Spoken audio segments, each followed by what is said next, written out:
Pag lumabas ang EPS warning sign sa inyong dashboard, isa sa mga maganda nyong gawin dyan ay i-off ninyo yung inyong makina.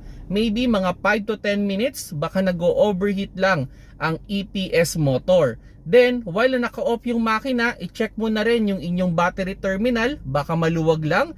I-check nyo na rin yung inyong battery, baka kailangan ng palitan o may problema kayo sa alternator. Or there's a possibility rin na may problema kayo sa pagliko ng inyong sasakyan. Maybe yung mga shock mounting natin, ball joint, tie rod, ipacheck natin yan. Baka siya na yung pumipigil sa pag-ikot ng ating steering kaya nag-overheat ang ating EPS motor.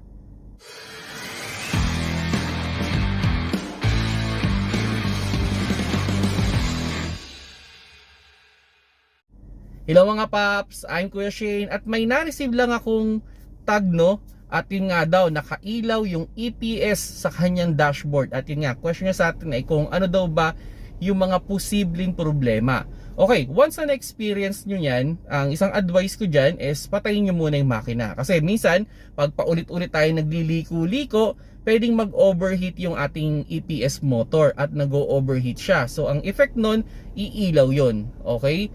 Then, ang pinakamagandang remedy doon, patayin nyo muna siya para mag-cool down lang siya. Then eventually, pag inon ninyo yan, may mga pagkakataon na mag-o-okay na yan. Pero minsan, hindi naman dahil sa nag-overheat. Pwedeng may problema rin tayo sa electrical o kulang yung voltage na nare-receive ng ating motor. Kumbaga, pwedeng may problema tayo sa alternator, hindi na nagpo-produce ng tamang voltage yung ating alternator o yung battery natin ay pasira na.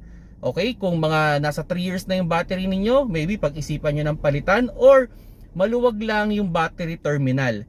Kaya nagloloko yung ating electrical. So yun yung mga pwede nyo i-check. Pero pwede ring may kinalaman yan dun sa pagliko natin, Like yung mga component na may kinalaman sa pagliko. Like yung shock mounting, baka naman sira na. So hindi na hindi na magaan yung pagliko ng ating sasakyan. Kaya nangyayari, nag-overheat yung ating motor o yung ball joint natin, stuck up.